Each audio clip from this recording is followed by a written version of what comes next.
Reef Karga said you were the best in the parsec. I have a container of Beskar waiting for you upon delivery of the asset.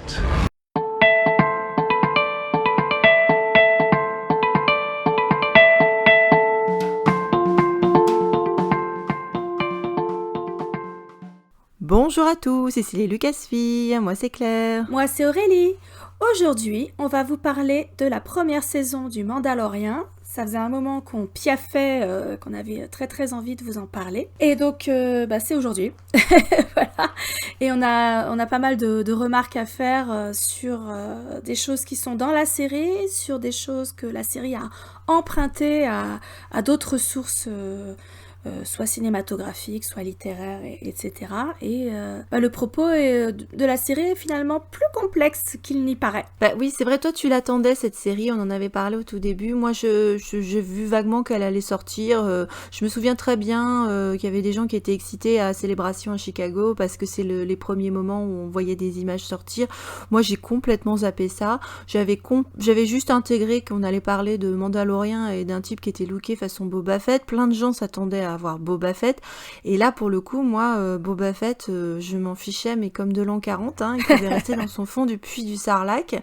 Donc, j'avais aucune attente sur Boba Fett, mais je dirais qu'à la limite, ça m'a permis de développer une théorie, c'est que si tu veux apprécier Star Wars, il ne faut avoir aucune attente.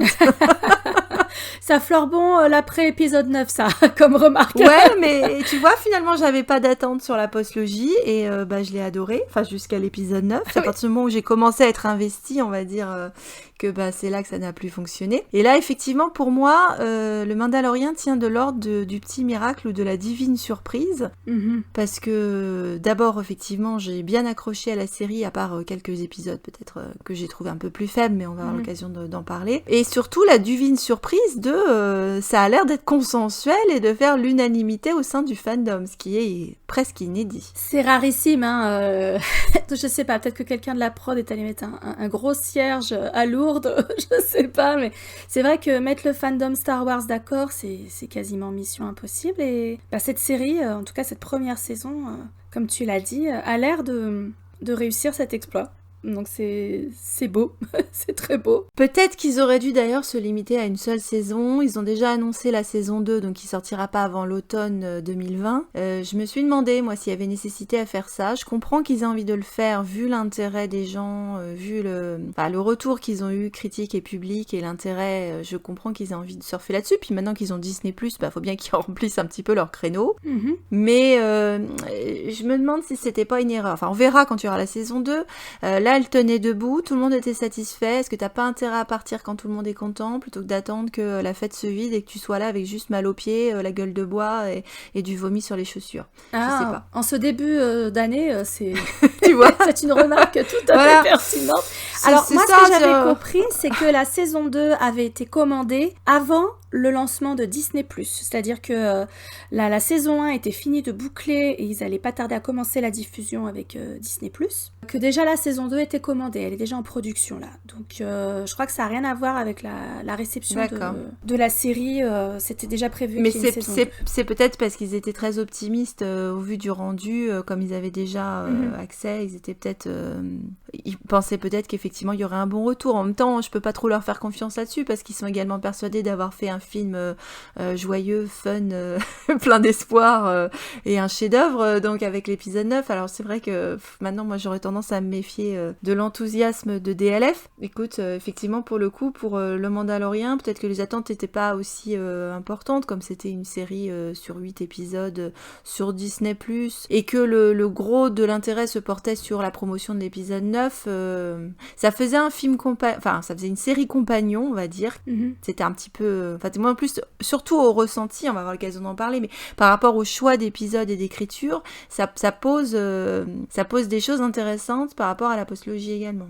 Oui, mais il y a une part de commentaires sur la postlogie, ou en tout cas une direction commune par rapport à ce qui nous a été donné dans la postlogie, et si on fait abstraction du foutoir de l'épisode 9 qui malheureusement brouille un peu notre perception Et je pense que ça traduit plus des gros problèmes de production au sein de DLF qu'autre chose, quoi. On peut dire que là, par rapport au foutoir, là justement, c'est une série qui fait le ménage dans tous les sens du terme, parce que d'abord, c'est un petit peu son boulot normalement au Mandalorian de faire le ménage. Mais il y a le côté très, c'est un petit peu Léon. Nettoyeur. Mais ouais, c'est ça, en moins violent, mais bon. Mais finalement, il y a des parallèles avec Léon, parce qu'il y a le fait de s'acoquiner avec une petite personne et d'avoir son chemin de rédemption. Donc oui, peut-être qu'on aurait dû préciser que évidemment, ce sera un épisode avec spoiler pour ceux qui n'ont pas encore binge-watché ou commencé à regarder le Mandalorian. On va rentrer dans plein de détails, donc oui, spoiler pour tout le monde. Ah oui, c'est clair. Déjà, on pourrait commencer par dire que c'est un objet qui a été conçu par le cow-boy résident de Star Wars, Dave Filoni, qui est un petit peu le fils spirituel de George Lucas. Il a été adoubé très tôt par George Lucas, il a fait ses classes avec lui. Il était aux manettes de Clone Wars. Il a été également investi sur Star Wars Rebels, il faisait même la voix du robot Chopper. Alors je l'appelle le cow-boy parce qu'il est tout le temps avec son chapeau de cow-boy sur la tête. Et donc c'est lui qui, avec Jon Favreau, s'est retrouvé tout de suite associé avec ce projet du Mandalorian, donc qui promettait de revenir, on va dire, au côté brut, simple, ADN de base de Star Wars, très très proche de l'univers de George Lucas de départ, on va dire. Et Jon Favreau avait aussi dit dans une interview, parce que pareil, Jon Favreau vient pas débarquer, c'est quand même lui qui a fait les 2 premiers Iron Man, qui a fait la version live du Roi Lion qui est sortie l'année dernière. Donc voilà, ils sont quand même bien connus dans les couloirs de Skywalker Ranch, tous les deux. Et Favreau avait dit au moment où il commençait à faire la prod de la série, le Mandalorian était aussi issu d'un désir d'explorer les aspects les plus bruts et les plus creepy de la galaxie, en fait. Et c'est vrai que visuellement, la première bande-annonce, elle était quand même hyper creepy et gritty, quoi. Donc ça fonctionnait bien. C'est pour ça que j'avais pas forcément accroché non plus. C'est vrai qu'il y avait beaucoup de signaux qui te laissent tendre, qu'on nous promettait un show bourré de testostérone en mode western spaghetti sale avec des brutes et des truands. Voilà, ça allait être un Mandalorian à la Clint Eastwood. C'est ça. Et d'une certaine manière, c'est ce qu'on a eu puisque il parle pas ou très peu. Très peu. Il est dans la réserve. C'est censé être le desperado limite sans visage et son nom, puisqu'il faut attendre la toute fin, d'ailleurs le dernier épisode, même si on savait très bien qui est l'acteur qui l'interprétait, donc tout le monde savait à peu près ce qu'il y avait sous le casque, encore que on sait maintenant qu'il n'a pas toujours été sous le casque Pedro Pascal, puisque il était parfois absent des tournages, il fait la voix en permanence, mais il est doublé par deux doubleurs, cascadeurs, enfin il y a 2 personnes qui endossent l'armure du Mandalorian et qui ont contribué à créer la physicalité du personnage. Et alors c'est assez intéressant, c'est que l'un des cascadeurs / doublures, c'est le petit-fils de John Wayne lui-même, c'est Brendan Wayne. La filiation à l'univers western, et à True Grit, quand même là. Ouais. Le premier True Grit, c'était avec John Wayne. C'est ça. Très rigolo. Alors, en fin de carrière, mais...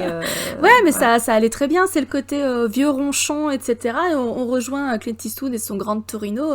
On est complètement là-dedans. Effectivement, le Mandalorian, au début, on aurait pu se dire, c'était un peu le revival du western tel que l'avait voulu Clint Eastwood avec Pale Rider, par exemple. Cette espèce d'ancien tueur à gages, etc. en quête de rédemption. Voilà, donc c'est des thèmes qui reviennent quand même assez souvent dans le western spaghetti et dans le nouveau western.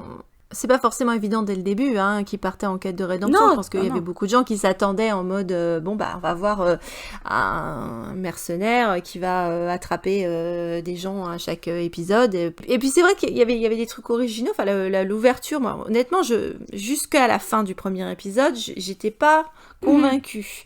J'étais pas convaincue non plus par les décors, parce qu'autant la bande-annonce m'avait paru très belle, je trouvais que ça faisait un peu cheap à la télé finalement. C'était quand même, ça surprenait. Je me souviens très bien que le tout premier, quand il attrape l'espèce d'homme-poisson là sur sa planète de glace là. Exactement. Quand il l'amène dans le vaisseau, tu vois des toilettes. t'as jamais vu des toilettes dans Star Wars? Je m'étais fait cette réflexion. Oh purée, on va partir en humour.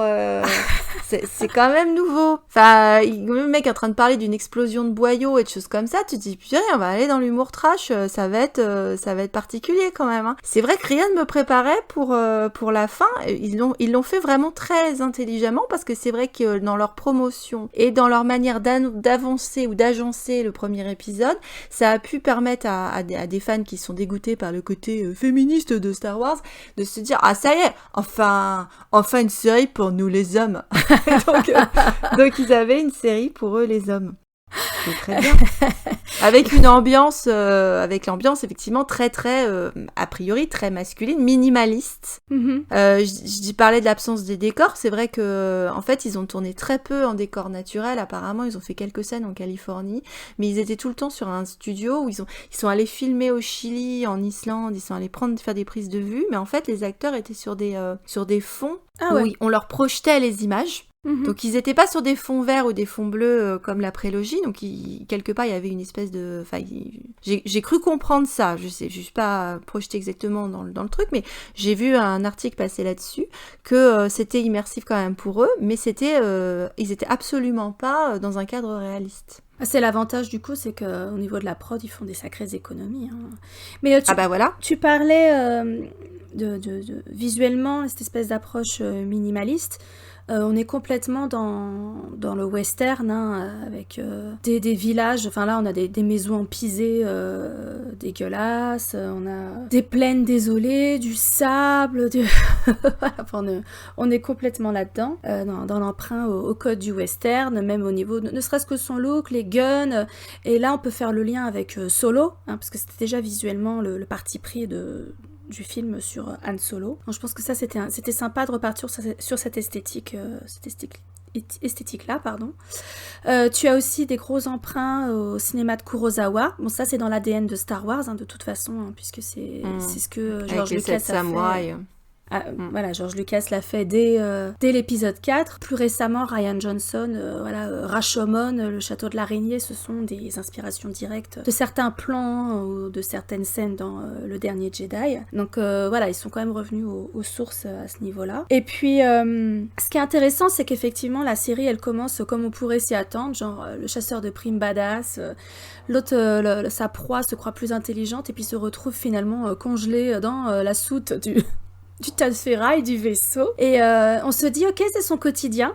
Et je pense que toute cette première partie de l'épisode pilote sert à nous montrer à quel point sa vie va basculer quand il rencontre bébé Yoda. Et c'est là que son arc de rédemption commence à prendre forme si tu fais un petit peu attention à ce genre de choses. Et donc quelque part c'est, même si je pense les fanboys s'en sont pas rendus compte, c'est la déconstruction du mercenaire, du badass de service, sans peur et sans reproche, machin et tout, parce que ça devient un Mandalorien et un couffin dès la fin de l'épisode 1, quoi. Ça devient baby cart. C'est-à-dire que c'est moins une question de testostérone, effectivement, qu'une question d'ovaire, hein, dans ce film. Dans cette série, pardon, je devrais dire plutôt série. C'est assez troublant comment ça glisse de manière complètement organique. Et puis c'est vrai que c'est fait intelligemment parce que je pense que plein de gens passent à côté, en fait. Bon, ils voient bien le bébé Yoda, ils voient bien le côté, il va s'occuper du bébé. Et au fur et à mesure, il devient père. On a d'ailleurs eu des commentaires de personnes qui étaient sensibles à la parentalité, à la paternité dans cette série. Et c'est vrai que la question de l'adoption, de l'hérédité, c'est essentiel à Star Wars. Très clairement, c'est vrai que c'est quelque chose qui est important et qui est parfois bien fait, je dirais la trilogie originale, parfois très mal fait, je dirais l'épisode le dernier 9. épisode, voilà exactement, voilà, où là ça on a, alors c'est vrai que normalement ça permettait de mettre les choses en perspective les unes par rapport aux autres, mais du coup c'est vrai que ça aurait dû accompagner symbiotiquement d'une certaine manière, et là c'est vrai que ça fait un gros clash. Ça fait un gros clash parce que dans le Mandalorian c'est fait intelligemment, et dans la postlogie, dans les 2 premiers films, c'est fait intelligemment. Cette notion de qui tu es vraiment, la famille que tu te choisis et non pas celle dont tu hérites. C'est en harmonie avec notre époque où tu as quand même beaucoup de familles recomposées. Finalement, qu'est-ce qui constitue la famille? Est-ce que ce sont les liens du sang? Est-ce que c'est l'amour? Est-ce que c'est les deux? La notion de famille recomposée, de famille élargie, voilà. Donc c'est une réflexion qui est très très intéressante et qui malheureusement dans l'épisode 9 a été complètement retournée, et pas pour lancer le meilleur message, mais bon, c'est pas le propos de cette vidéo. Mais donc c'est vrai que ce qu'on constate dans le Mandalorien dans cette première saison, c'est qu'on a un mélange permanent des principes féminins et masculins, en fait, de ce qu'on associe au masculin, de ce qu'on associe au féminin, qui se renvoie la balle, et c'est fait de façon, comme tu l'as dit, organique, très intelligemment, que ce soit au niveau des thèmes, que ce soit au niveau de l'arc des personnages, ou de la symbolique, hein, qui est un sujet qui nous tient vraiment à cœur. Bah oui. En commençant par le plus évident, qui serait le vaisseau du Mandalorien, qui a un nom décidément masculin. Hein, c'est hyper le fil badass. du rasoir. Voilà, le fil du rasoir. Ou la caisse du Mandalorien, hein, où il est tout seul dans son gros siège à faire joujou avec ses boutons. Bon, alors d'abord, j'attirerai votre attention. On va nous dire que c'est perché, mais non. Hein. Pas du tout. Ouais, ça m'a crevé les yeux la première fois que j'ai lu la série. J'ai dit, oh mon Dieu. Je suis désolée, c'est un système reproductif féminin où on distingue très bien les trompes de Fallope. Hein, je peux pas faire autrement. C'est un utérus ambulant. C'est un utérus qui, dans le premier épisode, abrite dans sa soute, dans sa matrice, les proies congelées, capturées, les ovules du l'utérus mort, quoi. Stérile, en fait, au début. C'est un utérus stérile. C'est un utérus stérile qui change de fonction à la fin de l'épisode 1 ou au tout début de l'épisode 2, quand le Mandalorien troque ses proies congelées pour accueillir un enfant. Un véritable enfant. À la fin de l'épisode 2. C'est-à-dire qu'à la fin de l'épisode 2, il monte le siège bébé à l'arrière. Il est obligé d'être là, à installer son petit siège et puis de commencer à mettre la boule pour occuper le bébé pour pas qu'il fasse mumus pendant qu'il pilote parce que sinon ça va le... Non mais ouais, c'est vrai que ça devient ça devient animé. C'est-à-dire qu'effectivement le système reproductif redevient fonctionnel et la vie revient finalement dans son univers. Ouais. Et ça, c'est un shift monumental pour le personnage et pour les thèmes de l'histoire. En tout cas, on pensait avoir certains thèmes dans cette histoire et finalement, ils sont partis sur autre chose. Donc, et ces espèces de va-et-vient, ils n'arrêtent pas en fait, hein, ce mélange permanent des symboles masculins et féminins, parce qu'on a ce guerrier endurci, isolé, etc., qui devient une nounou.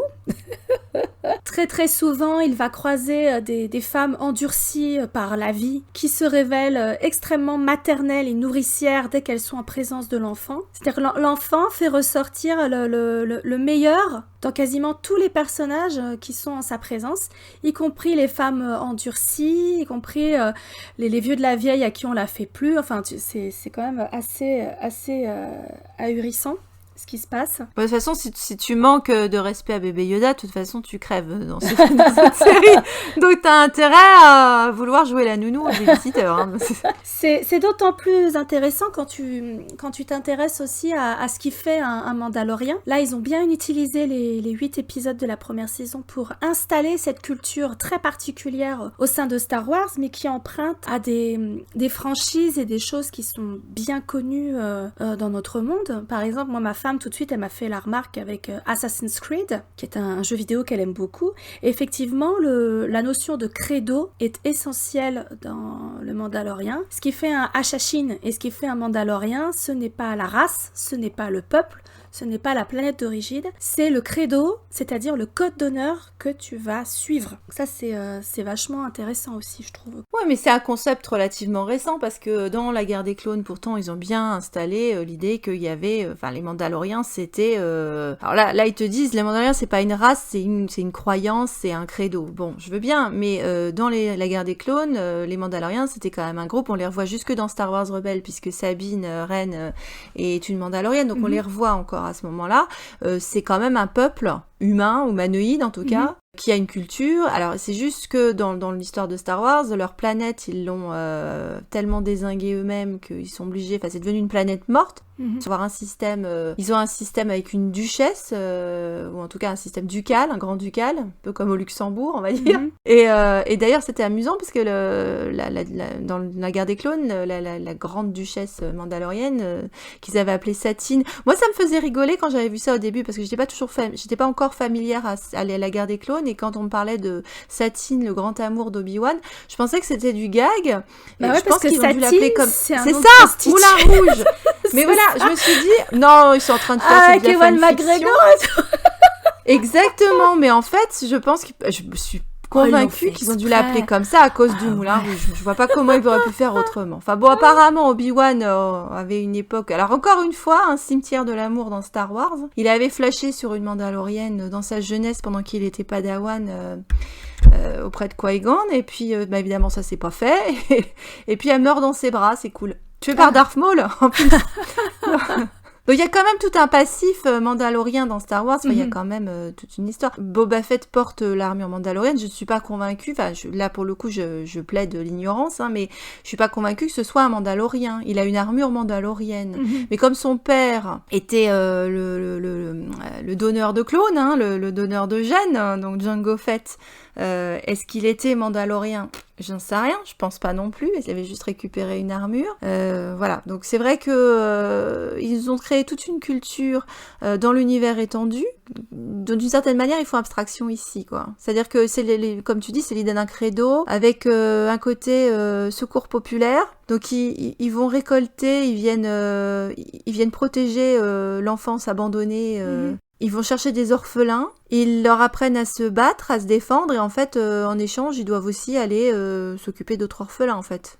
Oui, c'est ça, mais je pense qu'il y a aussi un commentaire sur les populations qui ont été soit chassées de leur terre, parce que tu as quand même un phénomène de ghettoisation. Non, ils sont dans un ghetto, dans les sous-sols de cette Ah bah ils sont dans les égouts, comme un pauvre niveau de jeu vidéo pourri, ils sont passés par les égouts. Et c'est vrai que maman Mathieu, dès le premier épisode ou le deuxième épisode, elle m'a dit quand même, il y a un commentaire sur le traitement des Amérindiens. En plus, ça se passe dans des décors de désert. Tu as le thème du Mandalorien qui est quand même à la flûte comme ça. Donc on est chez les Apaches, on est chez les Navajos. Donc il y a ce commentaire-là qui est fait aussi. Donc ce peuple qui a été dépossédé de ses terres, en tout cas qui est dans des ghettos, qui fait l'objet d'une diaspora. Donc en fait, oui, ça fait penser aux Amérindiens ou même aux Juifs. Ou même, moi, ça m'a fait penser à un moment donné aux Tibétains, si on fait abstraction de l'aspect extrêmement guerrier de la culture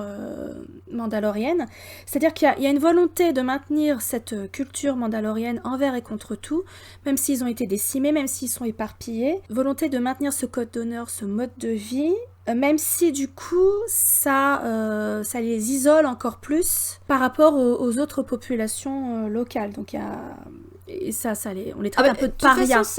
Ils ont choisi un mode de vie qui les isole de toute façon, puisque dans la guerre des clones ou dans Star Wars Rebelle, tu peux quitter ton armure. Les autres gens, ils ont le droit de te voir. Enfin, t'es pas obligé de cacher ta tête tout le temps. Là, dans la série, ils ont fait ce postulat que par décret, par credo, ce que tu veux, par croyance, il n'a pas le droit, à partir du moment où il prend l'habit, j'ai envie de dire. C'est un système quand même un peu monacal, d'une certaine manière. Tout à fait, oui. À partir du moment où il revêt l'armure, il n'a plus le droit de montrer son visage. Et à un moment, il explique dans un épisode qu'il devait avoir 9-10 ans à peu près, c'est ça apparemment très jeune, il a eu le casque et il a arrêté de montrer son visage à toute forme de vie, toute forme humaine, une forme de vie d'ailleurs, il spécifie, ça peut être n'importe quelle forme de vie, c'est pas forcément humanoïde. Donc un petit peu spécial quand même comme croyance. C'est là où ça fait le lien soit avec Assassin's Creed, où t'as quand même un credo qui est très très fort, et puis ça commence avec les Hachachines à l'époque des croisades, avec la figure d'Altaïr, etc. Ensuite, déjà le Mandalorien, ça a un design un peu templier quand même. Oui, voilà, du tout à fait, donc ça fonctionne, ça fonctionne très très bien. Tu as aussi évidemment toujours l'emprunt à la culture japonaise, on est quand même dans le Bushido, donc la voie du samouraï, avec un code d'honneur qui est très particulier. Avec la répétition aussi de ce mot-là qui est This is the way. C'est la voix. Telle est la voix du samouraï, la voix du guerrier. Donc on a quand même affaire à une culture qui est extrêmement martiale, qui est très très guerrière. On peut penser à Sparte aussi, hein, quelque part. Il y a quand même des liens très forts avec la culture spartiate. Ça promet encore du gadin alors. This is Sparta! Et à côté de ça, tu as aussi le masculin et le féminin qui sont mélangés. Moi, ça m'a beaucoup frappé dans la figure de la forgeronne. Oui, j'allais te reprendre là-dessus parce qu'on a effectivement voulu reparler de ça. On a fait une petite digression par rapport aux figures du féminin, mais c'est vrai que dans le premier épisode déjà, en dehors du vaisseau, il y a la figure de la forgeronne qui est alors formidable. Alors ça, c'est très intéressant cette figure féminine. Ouais. Elle mélange vraiment les deux principes parce que... pour rester sur l'analogie que ma femme avait faite tout de suite avec les Amérindiens, c'est une femme chamane. Finalement, c'est elle qui, en forgeant ce métal qui est quasiment un objet magique, hein, le Beskar, de par ses propriétés et l'importance qu'il revêt dans la culture mandalorienne, elle remplit la fonction de chamane au sein de sa tribu. Et c'est une femme qui manipule le métal, qui manipule la forge, donc un métier, une fonction normalement associée aux hommes, et qui est extrêmement martiale. Et quand elle ouvre la bouche, tous ces grands gaillards se la ferment. Hein. Elle a une autorité certaine au sein de sa communauté. Donc ça, c'est vraiment cette figure mélange les genres, et ça appuie aussi sur l'importance du métal dans leur culture. Il y a un aspect guerrier parce qu'on fabrique les armures, mais on fabrique des armures, pas des armes en fait. C'est l'aspect défensif de l'armure qui est mis en avant, donc quelque chose finalement d'un peu plus féminin. Et il y a la question d'identité, puisque c'est elle aussi qui aide à trouver une identité, puisque c'est un des enjeux également du premier épisode, c'est-à-dire il est en construction, on dit qu'il est en déconstruction également, nous, par un autre aspect, mais il est en construction de son identité. On n'aura pas son nom avant la fin de la saison 1. Bon, il en a un, mais il attend d'avoir un totem, une enseigne, un symbole. Et le symbole, il doit le gagner, le mériter, mais c'est elle qui le forge et qui lui donne. Et lui, il n'est pas capable de trouver finalement cette identité. C'est elle, à la toute fin de la saison, qui lui donnera, après avoir vu sa relation avec bébé Yoda et voir comment il s'est impliqué. Donc, il y a ce côté aussi chamanesque que tu évoques, c'est-à-dire peut-être de communier, on va dire, avec des puissances supérieures pour te mettre sous la protection tutélaire, on va dire, d'un animal un ou totem. D'une divinité. Elle a un côté également divinité nordique, hein, quand même. Hein, oui. Je pense que dans son look, on pourrait très bien l'imaginer sur Asgard. Tout à fait. En train de forger un nouveau marteau pour Thor, ouais. À part ça, elle est badass. Hein. Tu te demandes comment les Mandaloriens se sont fait exterminer, parce que quand tu vois qu'une... Avec une clé à molette et comment elle défonce les Stormtroopers. Ah ouais, ils ont rien vu venir. Bon, c'est vrai qu'ils ont la réputation d'être nazes, les Stormtroopers. Ils prennent cher hein, pendant le... Mais en rappelant aussi, pour ceux qui peut-être découvrent, on se situe 5 ans après la chute de l'Empire. Donc on parle de Stormtroopers qui sont normalement démobilisés. Enfin, c'est des renégats, on va dire. C'est les reliquats, c'est la raclure de bidet de l'Empire, on va dire, qui est normalement en cours de démantèlement. Enfin, ils sont pourchassés par la Nouvelle République. C'est ça. C'est l'équivalent de ceux qui se barrent au Brésil après la chute d'Hitler, les derniers bastions ou ceux qui essayent encore de sauver les meubles. Hein. Mais normalement, ils sont censés être sous le radar. Hein. Ils sont censés être dans l'anonymat. Après, comme on est dans la bordure extérieure, c'est vrai que tu sens quand même en filigrane le manque de pouvoir de la Nouvelle République. Ah, clairement. Ça montre les problèmes qu'il va y avoir. Hein. Ça montre quand on démantèle une dictature. Exactement. En germe, tu sens déjà que tout le champ sera libre pour la création du Premier Ordre dans les régions inconnues, dans la bordure extérieure. La Nouvelle République... D'entrée de jeu, tu as la sensation que sa mission va évoluer à l'échec, en fait. Ça ressort à plusieurs reprises quand elle est évoquée, en fait. Ah bah c'est le Far West, hein. La loi, c'est ça, c'est vraiment le Far West. Il était une fois dans la bordure extérieure. Je crois d'ailleurs que c'est comme ça que What the Force a appelé sa série de podcasts sur le Mandalorian, Once Upon a Time in the Outer Rim. Beaucoup plus surprenant était la présence du féminin, les créatures également qui sont présentées dès le premier épisode avec le Huguenot. Donc c'est vrai que c'est un épisode qui est quand même foncièrement masculin. Il y a que des hommes dans le premier épisode, en fait. Avec l'allemand de service, c'est bien encore pour remettre un coup sur l'Empire nazi, ça, Werner Herzog, ça remet bien un coup. L'espèce de scientifique vaguement clonage qui veut récupérer l'IA-7, l'enjeu, là, la proie. Et puis donc quand il arrive sur cette planète désertique qui n'est pas encore Tatooine, bien qu'on aura encore le droit de se taper Tatooine pendant nos voyages sur cette première saison, il tombe sur un Ugnaught qu'on n'a pas vu depuis Bespin, hein, c'est ces créatures là avec des grosses bajoux qui a la voix de Nick Nolte en version originale. Ouais. Donc qui est pareil, mécano. On retrouve beaucoup de mécaniciens, hein, beaucoup de gens de base dans cette série, donc des choses qu'on a pu retrouver dans Rogue One et avec le personnage de Rose Tico au passage. Oui. et donc il faut qu'à un moment il se retrouve à attraper des espèces de créatures dinosaures qu'on a découvert pour la première fois dans les Ewoks deuxième partie. Donc ils ont quand même ressorti ça, qui s'appelle des blurgs. Et les blurgs explique le personnage, le Gnot là, Quill je crois il s'appelle. Oui. Ce sont des femelles parce que c'est un système un peu menthe religieux, c'est-à-dire tout ce qu'elles font, ça s'accouple, elles bouffent les mâles. Donc déjà c'est quand même, on a notre vaisseau vert, on a le truc qui bouffe les mâles, et donc on a à la fin cette espèce d'œuf couffin là, où on trouve un bébé dedans.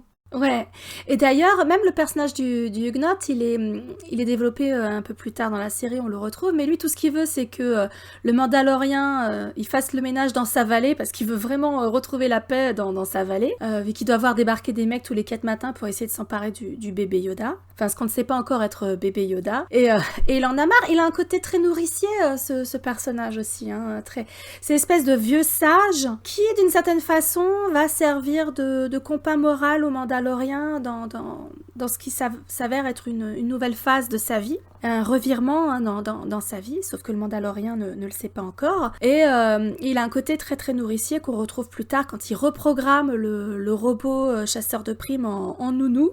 Vraiment en nounou. Il est extrêmement protecteur. Est-ce qu'il fait un beau parallèle parce que le robot tueur qui est sur le fil du rasoir en permanence, puisque dans le premier épisode, il alterne sans arrêt entre il faut que je m'auto-détruise, parce qu'il a peur, c'est son programme, c'est-à-dire s'il est capturé, il s'auto-détruit. Et donc sur la scène d'attaque où il essaye de récupérer le bébé Yoda, il menace sans arrêt, donc il alterne entre des moments où il gagne et des moments où il dit bah non je vais me détruire. Donc un peu sur le fil du rasoir, comme le Mandalorien lui-même. Et donc, de la même manière que le robot est reprogrammé pour devenir une nounou, un protecteur, celui qui protège la vie au prix même de la sienne, de la même manière, le Mandalorien se reprogramme et reprogrammé lui-même au cours de la saison. Et c'est d'autant plus fort qu'on découvre au fur et à mesure qu'effectivement c'est sa némésis et lui aussi, puisqu'il a un contentieux avec les droïdes, puisque sa famille a été décimée par des robots, les robots qu'on voyait, les gros robots tueurs de la guerre des clones. De la prélogie, exactement. Donc ils ont tué sa famille, il est devenu orphelin à cause de ça, lui-même a failli être tué par ce droïde-là avant d'être sauvé par un Mandalorien. Donc il en a conçu une haine du droïde permanente, et donc c'est amusant de voir, enfin c'est vraiment bien fichu, c'est pas amusant, c'est juste ça a été très bien fichu au niveau de l'écriture, d'avoir ce parallèle que non seulement il est reprogrammé comme le droïde, mais à la fin même, il finit par avoir de l'amour, de l'empathie pour le droïde, au point à la fin d'être triste quand le droïde se sacrifie pour sauver sa vie et celle du bébé Yoda. Donc c'est lui et c'est également son opposé. Enfin, ils sont en miroir tous les deux, ouais. Ah, c'est passionnant. Enfin, D'autant que le droïde IG-11, à la fin de l'épisode 1, il voulait tuer bébé Yoda, parce que c'est son programme, etc. Et le Mandalorien lui explose la tête pour sauver bébé Yoda. Leurs parcours sont vraiment... Et à la fin de la saison 1, et à un moment donné, il est bien forcé de faire confiance à ce droïde pour protéger l'enfant. Parce que lui-même est un petit peu pris dans une souricière par Moff Gideon. Hein. Il y a un personnage, je pense, qui va être tout à fait fascinant dans la saison 2. C'est même plus fort quand j'y repense, parce que finalement, le droïde est le seul à qui il aura montré son visage. Oui. C'est le seul pour lequel il se sera démasqué. C'est le seul qui le connaît, qui l'a vu. depuis toutes ces années. Uh-huh. Donc c'est vraiment un personnage double, même le fait d'avoir 11, tu vois, ça fait 1 et 1, d'avoir cette espèce de... C'est vraiment bien fichu à ce niveau-là. C'est passionnant cette relation avec le droïde parce qu'en plus il y a une germe de réflexion sur ce que c'est qu'être une intelligence artificielle, sur comment aller à l'encontre d'une programmation, d'un lavage de cerveau, etc. Donc tu peux faire le lien avec les Stormtroopers aussi dans la postlogie en fait. Comment tu vas à l'encontre ou même Ben Solo. Hein. Bah j'allais te dire ça, j'attendais le moment, mais j'ai l'air comme Ben Solo, mais je rongeais mon frein, hein, mais bon voilà, c'était... Désolée. Oh, c'est pas grave, tu l'as dit, c'est bon, c'est ce qui compte. Il faut que le message y passe. Donc voilà, comment est-ce qu'on arrive à se sortir d'un endoctrinement? Comment on se déprogramme par le biais de rencontres, de réalisations, des situations de la vie Comment on se rachète et comment on devient vivant aussi. Parce que de la même manière le commentaire qu'on a fait au début sur le vaisseau, qui est au début un vaisseau de mort, un vaisseau stérile, un vaisseau froid, parce que c'est la congélation, etc. Voilà, devient un vaisseau de vie, une crèche ambulante, là, la poussette de bébé Yoda, on va dire, donc devient un vaisseau de vie. De la même manière, le robot, enfin, il dit, moi, je suis pas quelqu'un de vivant, enfin, la question de... Je pense que le Mandalorien, au début de la saison, n'est pas une créature vivante. Il le devient au fur et à mesure. Il redevient humain, il redevient vivant, il se réconcilie avec son enfance parce que c'est un événement traumatique, hein, donc on le voit dès le premier épisode qu'il a gardé cet épisode traumatique de la séparation. Donc je me suis dit encore un enfant traumatisé de la guerre, on va encore avoir les mêmes thèmes, etc. Donc encore un enfant victime orphelin de guerre. Bon, on aura la fin qu'au dernier épisode de la séquence de séparation avec ses parents. Donc, mais en fait il a fait ce que fait quelqu'un pour essayer de se remettre d'un événement traumatique, c'est-à-dire qu'il a décidé de l'occulter et de l'oublier et de l'enfouir, de l'enterrer. Comme Rey. Sous le casque, sous l'anonymat, sous une profession où il donne l'impression d'être un tueur sans âme, voilà, sans identité. Il se détache émotionnellement pour se protéger. Ouais. Exactement. Et la rencontre avec bébé Yoda l'oblige, enfin chamboule tout ça quoi. Après tu te retrouves quand même avec un duo assez classique dans la fantasy qui est le chasseur qui devient le protecteur. Bah tu vas retrouver ça avec le chasseur et Blanche-Neige. Par exemple. Ouais. Alors après, ça donne de la comédie romantique, hein, c'est-à-dire tu tombes amoureux de la proie. Mais là c'est dans une relation adulte. Père-fils, mais voilà. Tu vas avoir Exactement. ça dans Willow, par exemple, Man Martigan qui va finir par craquer pour la petite Elora Danan. Ah, mais George Lucas n'arrive pas, enfin, en tout cas, tout ce qui est lié à Lucas, mais c'est un épisode qu'on vous a prévu. Je pense qu'on n'arrive pas à sortir de Willow. Willow avait dit quelque chose d'assez profond sur les productions de George Lucas. C'est évident. Le duo fréquent du guerrier avec l'enfant magique, c'est un classique aussi de la fantasy. Donc tu as à la fois le chasseur qui devient protecteur de sa proie. Souvent, c'est pour aboutir à une relation romantique. Par exemple, dans Cible émouvante avec Marie Trintignant et celui qui faisait le tueur à gages, là, Jean Rochefort. Oui, Assassin avec Antonio Banderas et Sylvester Stallone. Là, voilà, exactement, qui était un très bon film à l'époque, qui était vraiment sympa. Dans les dramas asiatiques, ça arrive très souvent. Dans les films de John Woo, The Killer, c'est quand même très... Donc ça, c'est très fréquent. Et en parallèle de ça, tu as aussi le guerrier qui protège l'enfant magique. Ou l'enfant, comme dans Léon, comme je te disais avant, de Luc Besson.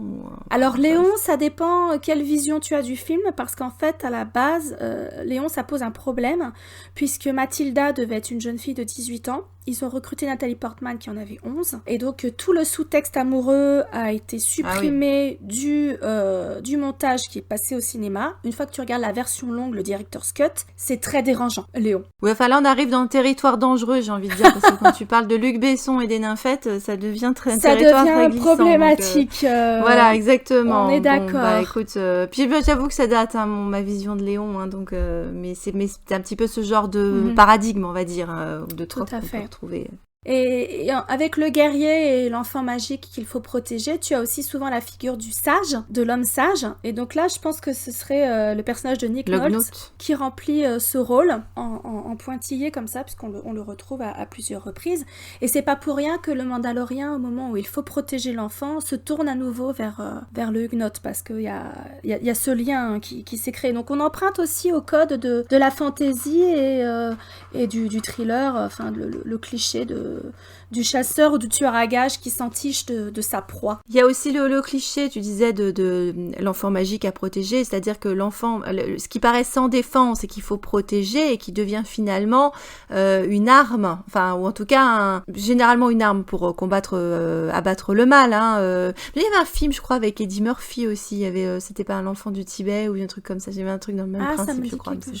C'est un vieux machin des années 80. Mais l'idée que cet enfant-là, magique, donc, va à terme protéger le monde, accomplir une grande mission. Mm-hmm. Donc, c'est-à-dire que la personne qui paraît le plus en défense est souvent la plus forte, ou en tout cas celle qui a le potentiel le plus... Mm-hmm. Bah, tu retombes sur Elora Danan dans Willow, dont il a été prophétisé qu'elle provoquerait la mort de la chute de la sorcière Bavmorda, et donc il faut la protéger. Mais Elora Danan, elle fait rien. Enfin, c'est non, elle fait en rien, soi, elle est pas fait. Magique. C'est un catalyseur autour d'elle se fédèrent les gens, on va dire. Contrairement à son modèle elle-même, Moïse. elle manipule aucun pouvoir. Exactement. Contrairement à son modèle Moïse, donc qui a été prophétisé, qui sauverait les enfants d'Israël du joug des Égyptiens et qui part sur l'eau comme ça. Quels autres thèmes on peut évoquer? Parce qu'il y en a quand même pas mal. On a parlé de la question du féminin. Ah, le rhinocéros laineux, faut qu'on en parle. Ah, le rhinocéros. Voilà, on reste dans les symboles parce qu'après, effectivement, il y a des symboles. Après, il y a les personnages, mais il y a d'autres choses aussi qu'on peut mentionner. Mais donc, effectivement, dans les symboles du féminin, il y a le deuxième épisode il est chargé. Le deuxième épisode, voilà, m'avait confirmé, moi, tout ce que j'avais pu voir dans le premier, où j'étais un peu en mode, non, c'est pas vrai, ils ont pas fait ça, ils vont pas faire ça. Et le deuxième, j'étais là, d'accord, ok, ils font ça, très bien. Et effectivement, donc, il y a les saloperies de Jawa, là, et donc, il y a alors déjà, la balade du papa en train de balader le bébé en poussette dans le parc. Il se balade avec son couffin à côté. Moi, je te dis, je pense qu'ils essayent de vendre une ligne, mais... On n'a pas trop insisté sur le côté chou, mais c'est vrai qu'on l'a déjà dit, voilà, la créature, elle est choupinette, je pense que tout le monde a craqué dessus. Et donc, il y a la recherche de l'œuf. Il faut qu'ils aillent chercher un œuf. Fascination pour les œufs. Alors, voilà, il va chercher l'œuf dans une grotte. Vous me direz, un trou est un trou, de la même manière qu'un sabre laser est un sabre laser. Bon, voilà. Alors, il est protégé, l'œuf, par un rhinocéros laineux. Alors, un symbole phallique, on va dire. Sauf que c'est une femelle. Exactement. Alors, encore une fois, ce que tu disais, mélange, ambiguïté, c'est... Puis alors, il y a le côté naissance, c'est-à-dire, il doit aller chercher... C'est brutal, une naissance, c'est violent, puis c'est pas très propre. Donc il est dans la boue, il est en souffrance, il est blessé, c'est un vrai accouchement. C'est un vrai accouchement dans la douleur et c'est à ce moment-là qu'il connecte vraiment avec bébé Yoda, parce que c'est là qu'il se rend compte, parce que le bébé Yoda montre qu'il est sensible à la force et le sauve, en interrompant l'attaque du rhinocéros. Et donc du coup, se crée ce lien en fait. Oui. Alors, c'est amusant parce que l'œuf aussi est poilu, donc l'œuf qui est quand même le féminin est recouvert de poils le masculin. Le féminin c'est poilu aussi, oui. Je pense que... nous aussi on est cousines avec le singe, on va pas se mentir. Voilà, on va le rappeler quand même que les femmes ont le droit d'avoir des poils également, c'est... Ouais, foutez-nous la paix. Mais ce qui est intéressant aussi, c'est qu'il va, pour récupérer les pièces, pour restaurer son utérus, son vaisseau, chercher un œuf. Il va prendre l'œuf d'une autre espèce pour restaurer l'appareil de reproduction qui est son vaisseau et qui lui sert à protéger son enfant. Donc il y a aussi cette notion d'échange. On échange un élément de la reproduction pour en protéger un autre de ça. En plus, tu vois que bébé Yoda se balade dans un œuf ambulant également. Donc ouais, il y a quand même, il y a du trafic d'œufs là. c'est vraiment très très fort. Encore une fois, la notion de paternité. Ah bah je pense que le Mandalorien fait clairement la promotion de la GPA, hein. Il y a de la gestation pour autrui de manière évidente hein, dans cette série. Et puis la notion d'orphelin de guerre ou pas, lui est un orphelin de guerre qui a été pris sous la protection d'un guerrier, et il se retrouve face à ce qui est probablement un orphelin de guerre, enfin c'est pas très clair. Ça le renvoie à lui-même. Ça le renvoie à lui-même complètement, et la boucle est bouclée quand la chamane lui donne lui rappelle quelle est la voie, dit tout haut ce qu'on présentait tout bas, à savoir que maintenant cet enfant est sous sa protection, c'est son fils. Il y avait déjà des gens qui lui disaient, hein, parce que quand il était sur la planète des crevettes, sur la planète des crevettes, il avait déjà droit au fait que on lui disait vous et votre enfant, enfin il n'avait pas encore complètement assumé le concept, mais oui, il était prêt à le laisser derrière lui, pour voilà, sa protection, pour son bien. Mais ce monde des crevettes, il est drôle en plus parce que c'est un monde, ce village paraît éminemment féminin. Il y a énormément de femmes, de petites filles. Il y a des enfants. On a enfin des enfants bien faits dans Star Wars. Je veux dire, en termes de représentation des enfants, elle est bien dans cette série. Il y a de la flotte partout, donc il y a un principe féminin, mais c'est pas pour cultiver des plantes, c'est pour cultiver du krill. Donc voilà, ça c'est plus masculin, on va dire. Et puis cette femme qui est si prévenante avec le Mandalorien, qui lui parle de son fils, qui a l'air si douce. Qui est une veuve, etc. Quand il commence à s'entraîner à la mitraillette, elle défonce tout, donc elle est badass. En fait, donc t'as une femme très douce qui se révèle badass si la situation l'exige, dans un épisode où, par ailleurs, on te présente une guerrière badass, donc Gina Carano, qui se révèle douce à partir du moment où elle est en présence de l'enfant. Elle est maladroite avec l'enfant. Ouais, mais elles sont en miroir toutes les deux, Gina et cette femme des crevettes là. Et puis c'est agréable de voir deux femmes qui sont pas en rivalité, en mode elles vont se battre pour le même mec. Enfin, ouais. C'est vrai que c'est bien positionné aussi. Ça, oui. Alors puis c'est une femme qui est de la même planète que la princesse Leia. Ouais. Puisqu'on découvre dans le dernier épisode qu'elle est native d'Alderaan en fait. Ça fait partie des choses. Alors ça fait partie des références. C'est très bien fait dans la série, j'ai beaucoup apprécié parce qu'on a parlé du fanservice dans l'épisode 9 qui est fait de manière catastrophique. Là, on est vraiment dans l'œuf de Pâques. On reste encore dans l'œuf, hein, on s'en sort pas dans le Mandalorien. C'est vraiment des œufs de Pâques, c'est-à-dire qu'on voit des petites choses, c'est agréable de les trouver, on se dit « Ah tiens, il y a une référence à ça, ah tiens, cette phrase elle a été dite d'antan. » Alors moi j'aimais bien les noter, j'avais tendance à live tweeter à chaque fois que j'en regardais un, j'aimais bien voir les petites références. C'est pas in your face, tu vois, c'est pas tiens, pour ça dans ta gueule, tu l'as vu ma référence. C'est juste pour faire plaisir. Pour le coup, c'est du fan service bien fait parce que c'est plus Où est Charlie que Ray Palpatine, quoi, on va dire. D'ailleurs, il y a quand même encore une chance que Yoda, dont on ne sait encore pas, dont bébé Yoda, dont on ne sait pas encore, on l'appelle bébé Yoda par convention, encore une fois, ça n'est pas Yoda. Il a 50 ans, on ne sait pas ce qu'il est, on ne sait pas d'où il vient. J'ose espérer qu'ils vont pas débarquer sur une planète de Yoda parce que ça, ce serait un petit peu bizarre. Franchement, ce serait un peu dommage, il faut que ce soit quand même un petit peu l'espèce d'exception. On rappelle que l'espèce de Yoda est une espèce non identifiée dans Star Wars. Il n'a pas de nom, ils savent pas d'où il vient, c'est inconnu. Donc ils sont pas répertoriés, ouais. Alors, il y a quand même une chance, hein, ou alors un gros drame, que on nous sorte que Palpatine soit le papa de bébé Yoda. Les dates concorderaient, moi je dis. Et pour vous resituer également, donc ces fameux 5 ans après la fin de l'Empire, on a des protagonistes de la postlogie qui sont nés, hein. On a quand même Ben Solo qui a 4 ans, et qui est déjà en train d'en chier à l'époque. Oui. Et donc, Rey n'est pas encore né. Rey n'est pas encore né. 25 ans avant le début de notre postlogie. Ouais. Et c'est intéressant ce que tu dis sur la mention d'Alderaan par rapport au personnage de Gina Carano, là, de Cara. C'est que on apprend quand même qu'elle est devenue... elle s'est retournée contre l'Empire, elle a intégré la rébellion pour buter des grosses légumes de l'Empire. Et moi, je me demande si elle s'est pas retournée contre l'Empire quand ils ont détruit sa planète. Sûrement, ça semblerait une bonne motivation. Je sais pas si on le saura plus tard, parce que c'est vrai que pour l'instant, ils gardent les allusions à leur personnage. Ça reste très... On nous livre au compte-gouttes, ce qui est très bien fait, et j'aime autant que ça se fasse comme ça, hein. On a affaire à des... Bah oui, voilà, parce qu'on a affaire à des personnages, des gens qui se surprotègent, qui vivent dans un univers impitoyable, qui sont pas très causants hein, de base, qui ont aucun intérêt à se livrer aux autres parce qu'ils ont des métiers et des passés qui... voilà, ils se surprotègent. Donc qu'on en apprenne au compte-gouttes, c'est pas déconnant. Mais moi, quand ils nous ont dit qu'elle était d'Alderaan, je me suis dit, c'est peut-être ce qui a motivé son changement d'allégeance. C'est qu'ils ont détruit sa planète. Mais en tout cas, ça montre qu'on n'a pas besoin d'être affilié avec des gens qu'on connaît déjà, en fait. Ouais. Et puis... Cette relation frère d'armes qu'elle a avec le Mandalorien qui transparaît surtout dans le dernier épisode où elle refuse de le laisser derrière. On n'est pas sur une relation romantique, hein, mais on est vraiment sur une relation de frère d'armes. Moi, elle me fait vraiment penser au personnage de Vasquez dans Alien 2, en fait. Oui, c'est pas faux, oui. Quand elle est avec son gros gun, là. Vasquez, elle était pas sympa au début. Moi, je la trouve bien garce. tout de suite.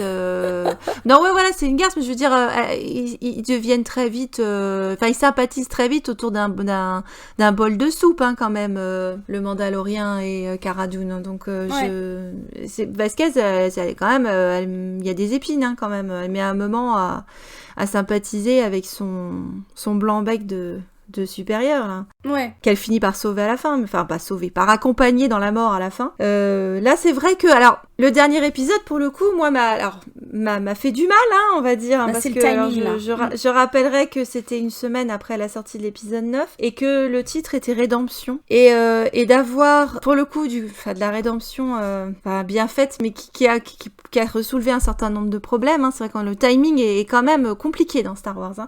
C'est-à-dire qu'on a justement cette scène de Cara qui n'est pas affiliée romantiquement. Hein. Voilà, c'est juste comme tu as dit, son frère d'armes, ils se respectent. Oui. Et elle ne l'abandonnera pas derrière. Ou elle le fait avec la certitude qu'il y a quelqu'un qui veille sur lui et qui doit lui ramener. Oui.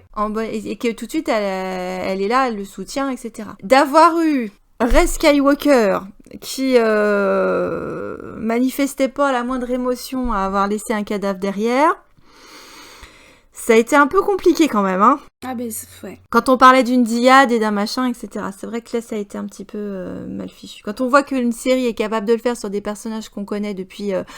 ils ont eu 3 épisodes ensemble, hein, Prou, je crois. Hein, c'est ça. Bien, voilà. Ça fait mal. Ouais, ça fait mal. C'est vrai qu'il y a la liste des épisodes. C'est ça. La liste des épisodes a été quand même intéressante. On avait quand même, donc, premier épisode, c'était le Mandalorien. Deuxième, l'enfant. Troisième, le péché. Quatrième, Sanctuaire. Ensuite, c'était c'est Gunslinger. Je sais pas comment ça a été traduit, le pistolero. Je sais pas. Gunslinger, ouais, c'est ça, c'est le pistolero. Le prisonnier. Ensuite, c'était The Reckoning et la Rédemption. Tout un programme, hein. Ça fonctionne comme ça. En même temps... le concept simple, hein, unité de temps, de lieu et d'action quasiment. Hein. Je pense que là, pour le coup, ils ont fait, comme on a dit, c'était simple et minimaliste. Alors, c'est vrai que ça clashait d'autant plus avec le foutoir absolu du 9 que on avait... c'était extrêmement circonscrit. Chaque épisode tenait tout seul. Bien qu'il y ait en fil rouge, effectivement, l'arc du Mandalorien, le développement avec bébé Yoda, et il y a un retour, en plus, il y a un côté cyclique. Hein, donc là aussi, on reste dans le féminin, parce que le cycle, c'est un petit peu la définition du féminin. Et donc le fait d'être obligé de revenir sur la planète de départ, d'essayer de régler les comptes là, c'était bien fichu, c'est solidement fait, on voit que ça a été pensé. À ça on rajoutera aussi qu'en termes de production, ils ont quand même fait l'effort d'incorporer des réalisatrices. Il y avait 2 femmes qui ont participé, je crois. Deborah Chow et... Oui. Première femme asiatique réalisatrice, et donc il y avait la fille de Ron Howard également. Oui, qui a fait l'épisode avec les crevettes. Avec les crevettes, ouais, c'est ça. Qui ressemblait méchamment à Jurassic Park à un moment donné quand t'as le... personne courait avec des talons quand même. Personne courait avec des talons. Mais il y avait le côté le T-Rex qui sortait des boîtes. T'as raison, ils avaient des torches et tout. C'est vrai que maintenant que j'y pense, finalement, on peut pas sortir Bryce Dallas Howard de Jurassic Park. Ah non, ça m'a trop fait penser à ça. C'est pas faux. C'était bien foutu parce que ce véhicule C'était peut-être un commentaire ironique de sa part. Ah, je pense que c'était complètement voulu. C'est pas possible autrement, c'est tellement gros. C'est pas elle qui a écrit l'épisode, hein, cela dit. Hein, non, mais c'est vrai que la réalisation, les plans, etc. C'est elle qui choisit. Donc, c'est vrai vrai qu'il y a un moment, la TST, il est parti en mode dinosaure. Hein. On sentait, grave. il hésitait, est-ce que je vais y mettre la patte, je vais pas mettre la patte, tu vois. Elle était à moitié entre le flamant rose et le dinosaure. Tu dis bon, clever girl. Tu vois, mais si à un moment, il y en avait un qui avait dit ça, tu sais, ça aurait été bien. Ah ouais. C'est vrai que c'était bien qu'il boucle la boucle parce que finalement, un autre cliché de narration entre guillemets, c'est le refus d'accomplir une mission jusqu'au bout ou le sabotage d'une mission qui va te mettre en porte-à-faux par rapport à une guilde ou à une corporation, une guilde des assassins, une confrérie si tu préfères. Donc là, c'est pareil, c'est un classique de la fantasy, du jeu de rôle, et à ce moment-là, tu as le Mandalorien qui devient un rogue ou un ronin, si on reste avec les samouraïs, et qui doit échapper à ses alliés du passé. Et à la fin, il fait la boucle, non seulement avec ce qui reste de la guilde des chasseurs de primes, et avec la chamane, ce qu'il reste de son groupement de Mandaloriens, en fait. Donc il boucle la boucle à double titre dans son épisode de rédemption. Donc il y a aussi ça, je pense, le fait que par rapport au fait qu'il a refusé d'accomplir sa mission, il est retourné chercher l'enfant, il l'a repris au client, et à la fin, il est pardonné par rapport à ça, à double titre. Ça, c'était très important pour lui, je pense, pour laisser ça derrière lui et avancer dans ce qui va être la saison 2. C'est ce qu'on appelle une rédemption bien faite, hein. C'est-à-dire que il aurait été dans l'épisode 9, et on le tuait. Parce que il n'avait pas une seconde chance. Parce que là, on a l'idée de rédemption, seconde chance. À part pour le robot, mais c'est un robot, ça n'est pas un être vivant, comme il le dit lui-même plusieurs fois. Et donc partir là-dessus, c'était pas grave, surtout que c'est sa proxy, comme on a commencé finalement à le former. Donc c'est le moment où, symboliquement, le Mandalorien tue la machine pour devenir un être humain. Pour redevenir un être humain, pour devenir le père. La machine disparaît, l'être humain, le père, naît en fait. Puisque ça correspond aussi au moment où il est adoubé en tant que papa officiel de bébé Yoda et où il accepte d'assumer cette mission-là. Qu'il y a le passage de relais. C'est une série qu'on nous a vendue d'une certaine manière, où que les gens se sont projetés en mode c'est super nostalgique. En fait, c'est une série qui est axée sur le futur en permanence, qui s'intéresse à la génération d'après, au fait d'être capable de donner sa vie pour les générations futures, puisque toute la joyeuse bande de Mandaloriens est prête à se sacrifier finalement pour l'orphelin, le foundling, c'est cette idée-là. Et là, la forgeronne, qui représente le recyclage. Le fait avec des objets morts, vieux, dont personne ne veut, idée qu'on aurait pu avoir avec, encore une fois, avec Rey, autrement appelé Skywalker aujourd'hui, l'idée qu'on recycle de quelque chose de brisé, de moche, de pourri, de mort, on en fait quelque chose de nouveau. Ça va aussi avec ça, la renaissance. Alors c'est vrai que dans le dernier épisode, ils nous ont remis... Alors je t'avoue qu'il y a eu un moment, moi, où... Et j'ai vu, quand j'ai vu les scores d'audience du Mandalorian, il y a eu un moment où ça a un peu plongé, effectivement, épisode 4, 5, 6, où les gens ont décroché apparemment. J'avoue que moi aussi, j'ai un peu décroché à ce moment-là. J'ai moins aimé l'épisode sur Tatooine, l'épisode avec les prisonniers. Il y avait des choses qui me plaisaient, hein, mais j'étais moins investie là-dedans. C'est bien remonté après au niveau symbolique, effectivement, sur les 7 et 8, et bizarrement l'audience également. Et c'est vrai que sur le dernier épisode, ils nous ont ressorti du beau avec la traversée du Styx, la traversée de l'enfer, de la Renaissance, etc. C'était à fond les mallettes là, hein. C'était vraiment très bien fait. Et il y avait un côté aussi Terminator 2, moi, dans le sacrifice de IG-11. C'est évident. Et ça fait écho au fait que le Mandalorien se réapproprie son humanité, reconnecte avec son humanité. C'est un peu la conclusion à laquelle parvient...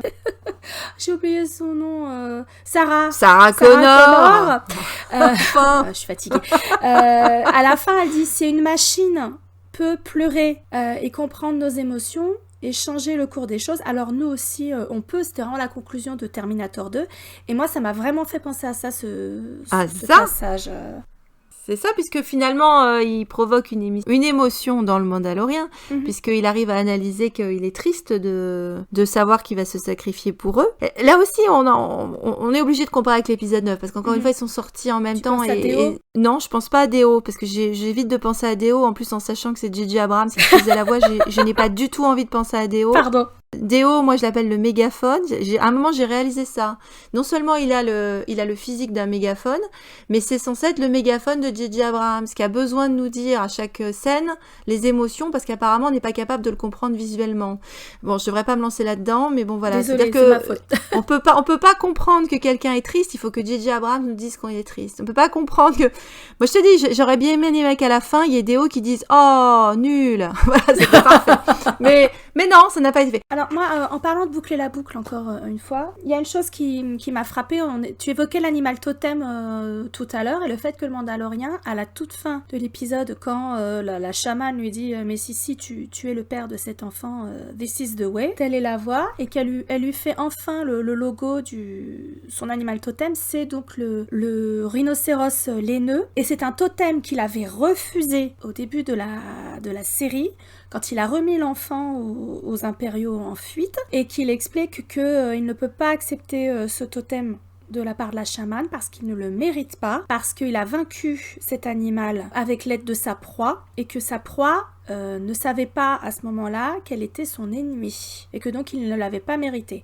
Et c'est suite à cette discussion qu'il se décide à aller récupérer l'enfant, à l'arracher aux griffes des impériaux, et que du coup il va se retrouver en cavale avec tout le monde aux fesses, quoi. Et donc ce totem qu'il a refusé pour des questions d'honneur au début de la saison, il le reçoit avec honneur à la fin de la saison. Effectivement, c'est l'animal qu'ils ont vaincu tous les deux. C'est le moment où bébé Yoda a révélé ses pouvoirs au Mandalorien. Disons que si on doit encore comparer avec l'épisode 9, et t'inquiète pas, j'ai retrouvé ce que je voulais dire, mais c'est pas ça, mais je le dis quand même là maintenant. C'est-à-dire que on voit la différence entre écrire toute une série.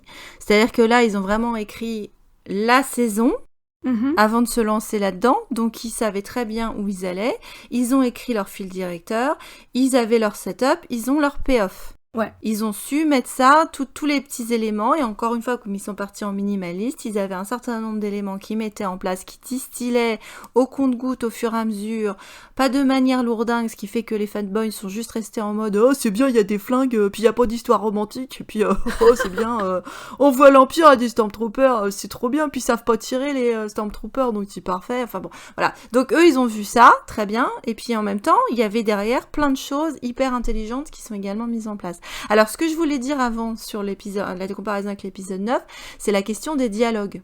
C'est-à-dire que, bien que normalement ça s'inscrivait dans la bonne continuité de George Lucas, les dialogues sont très bien fichus. Il y en a pas beaucoup. Non. Et on sait que dans Star Wars, des fois, il faut les éviter, les dialogues. D'ailleurs, on peut faire toute une scène sans aucun dialogue et être un très bon acteur, visiblement. Mais là, du coup, il y en a peu. Et le peu qu'il y a, c'est souvent d'ailleurs des phrases répétitives, puisqu'on est dans le mantra. Oui. This is the way, I have spoken, le note qui répète. C'est vrai que les personnages se limitent à un certain nombre de phrases qui sont répétées de manière robotique, quasiment. Et ça se joue sur des micro-choses. En plus, on ne voit pas le visage du Mandalorien puisqu'il a son masque. Donc il n'y a pas d'expression autre que la physicalité, et on a des soupirs ou quelques inflexions de voix. Mais c'est vrai que c'est comme le robot IG-11 finalement, quand on en revient toujours à ça. Et le peu de dialogue qu'il y a, les dialogues sont très bien faits. Oui. On voit que c'est bien écrit. Ouais. Non. Il y a une intention derrière chaque ligne de dialogue, comme dans l'épisode 7 et l'épisode 8.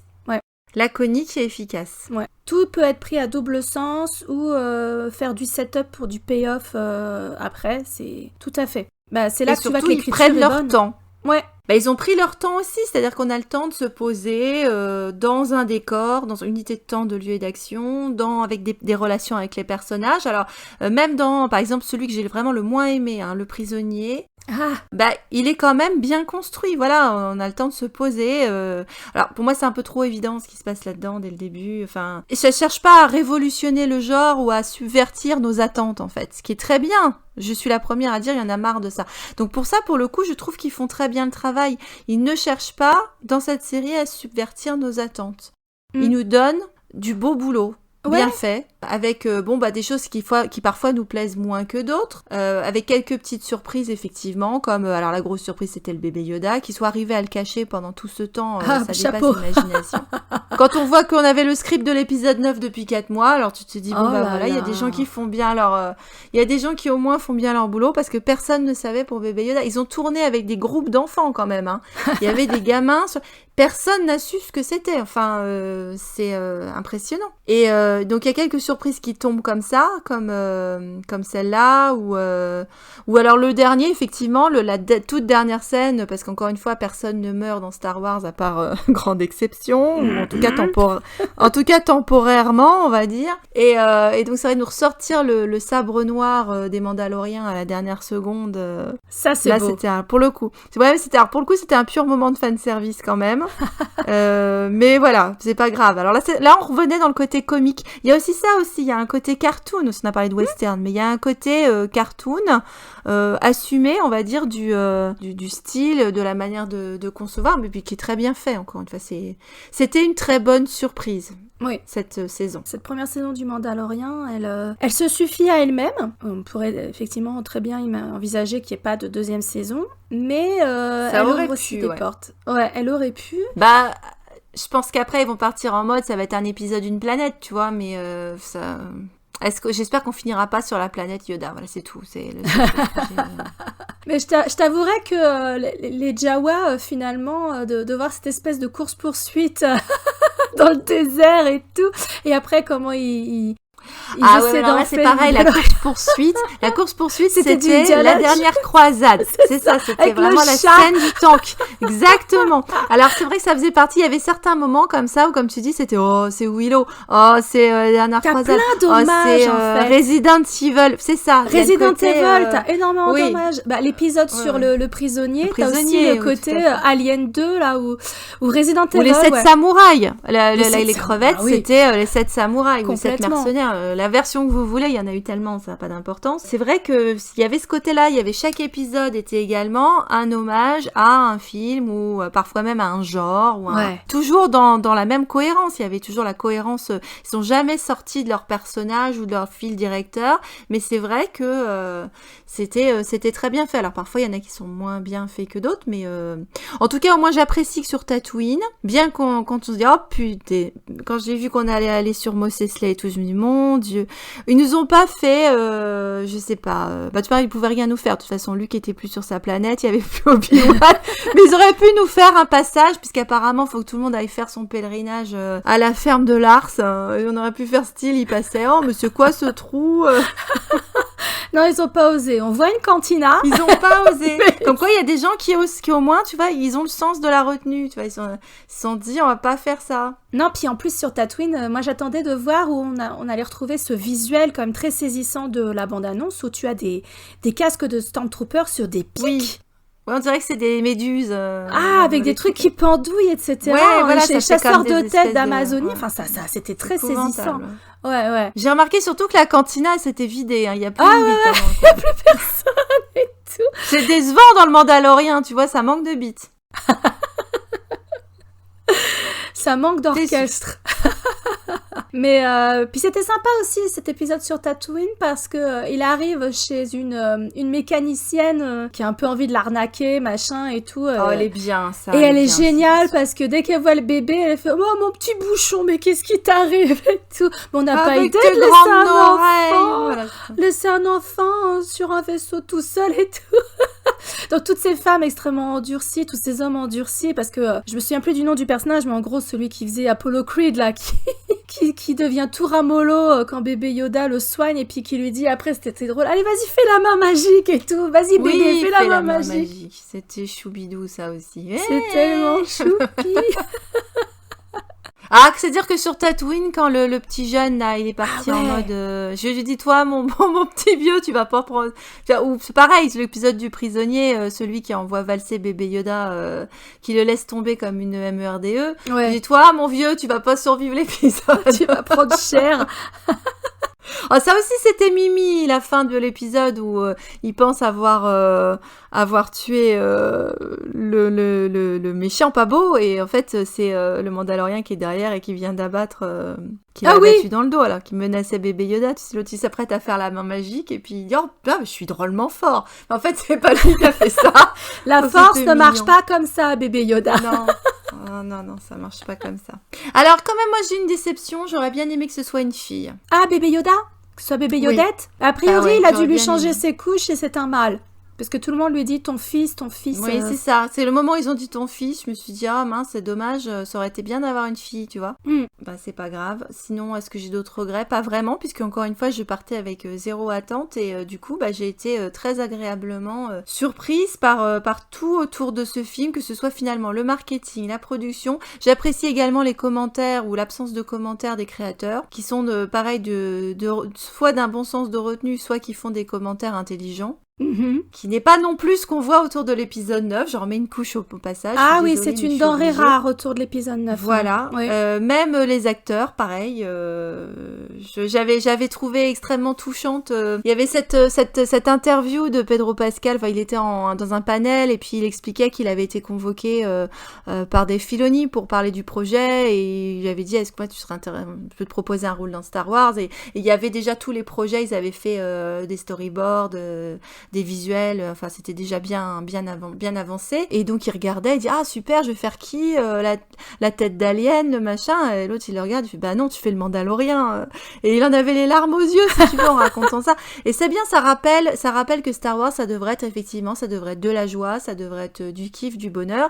C'est vrai que malheureusement des fois on a perdu ça dans le fandom, hein, donc d'avoir eu ce petit miracle de Noël avec le Mandalorien, ben je ne sais pas combien de temps ça va durer. Est-ce que justement quelques fanboys énervés vont se dire mais vous voyez des ovaires dans Star Wars? Mais ce que j'ai bien aimé dans le Mandalorien, c'est que moi pour le coup j'étais hypée comme un fanboy, c'est-à-dire par rapport à ce qu'on nous avait donné, les premières images et tout, je m'attendais vraiment à avoir ce que les fanboys s'attendaient à avoir, et ça m'allait très bien.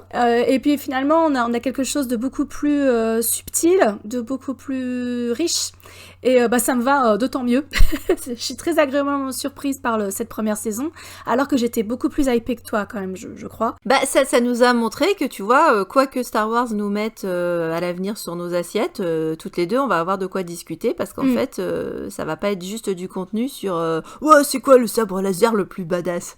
Bah en fait il y a autre chose. Ça nous parle pas trop nous, hein. C'est pas trop notre cam, le vaisseau le plus rapide, on s'en bat les tchouches qu'on n'a pas. Hein. C'est-à-dire, voilà, nous, le vaisseau le plus rapide, d'ailleurs, il est pas très rapide, son vaisseau, il se fait exploser les ovaires à chaque épisode, quasiment, mais voilà, pour moi, le vaisseau Mandalorien, c'est l'ovaire ambulant, quoi. C'est vraiment, c'est ce qui m'a le plus frappé, c'est ce que j'ai le plus retenu. C'était amusant parce qu'il le mettait, en plus, dans la promo, à l'arrière-plan, avec lui devant, en mode méga badass, là. Et derrière, t'as un utérus. Mais en fait, c'était visite chez le gynéco pendant tout le temps, quoi. Bah, il est devenu le nid que le Faucon Millenium n'est plus dans l'épisode 9.